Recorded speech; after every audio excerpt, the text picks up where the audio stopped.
But let's deal with Barack for one quick second. And I got to go back to Daley. Okay. Barack. In terms of Obama, as a symbolically, I think we should always have any ethnic group individual that's qualified to run. He's qualified. Yes. However, in using that statement, what's in the best interest of African people, and Barack is closer to being an African than most of us are, because his father was an African. Was a real African. But I originally was in Barack's camp. I was one of the first people to put a Barack Obama sign in my window when he was running for Congress. I mean, a senator. Yeah.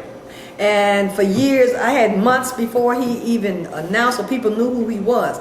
But my concern with Barack came, and I emailed him to let him know that when he took his trip to Kenya, and he talked to the people in Kenya about government corruption, he told them, don't accept it, don't engage in it. He comes home to Chicago, and he talks to the brothers and sisters in Harvey, Illinois, about corruption in government. Don't engage it, don't tolerate it. But then he comes to Chicago, and he endorses a mayor whose middle name, first name, and last name should be corruption. In my opinion, as if to say, well, it ain't good for the gander, but it's good for the goose. I saw a gross contradiction. Maybe I am too naive to understand, but that was very clear for me. I emailed him and just basically stated that you put all your political capital in that one basket. And that didn't make any sense. And that was not in the best interest of African people to do that. I agree totally. And the thing about, like I said, I vote against Mayor Daley, and people, and most people I vote for lose.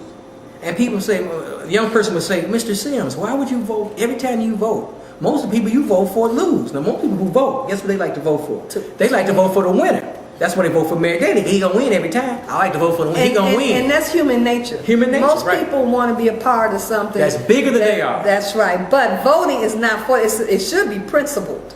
And if you really believe in who you are voting for, then you should be trying to convince others to do the same. So like if somebody says, you're not voting for Barack, you're going to change just because you're talking Pat Hill, you're going to change your vote to Cynthia McKinney, she crazy.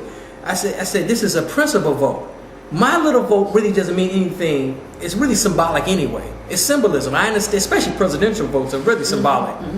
So I say it's a principle thing, and that's what most of us are sellouts anyway. We have no principle. Okay?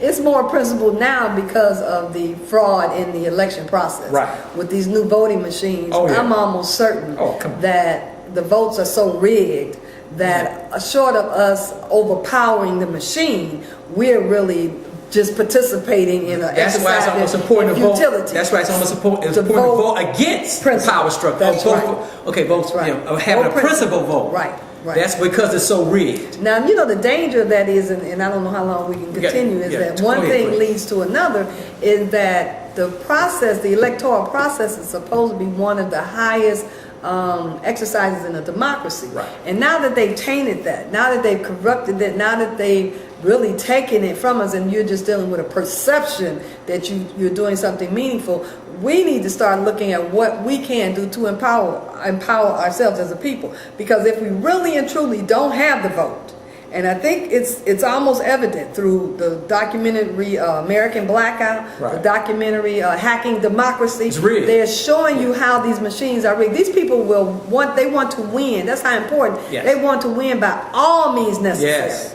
And so they will go to great lengths, but they still have to convince you that you must participate in this process to give it some legitimacy. Right. And so if we know it to not be legitimate, then we shouldn't participate in it. That's the only part that I agree with people who don't vote. But unfortunately, that's not their reason. Right. If their reason for not voting was that I know the machine is rigged, and I know that it doesn't count, keep going. Okay, then I'm not going to participate. But their thing is, well, you know, I ain't dealing with no politics. Articulate that fully. No, that goes back to principle. What are your principles? What is your goal? And that's why you have to have a principled approach to life, period. Correct. I agree. Pat, you agree? Thanks, Mark. Cool. Y'all to come over here. Where you at? Tell the folks where you at. 75th and Dorchester, Mrs. Place, Cyber Cafe, Deli and Bookstore. We open every day except Tuesday from 8 a.m. till 4 p.m. Be glad to see you. Come buy a book. Come on by. Come on by and see Pat. Bye-bye.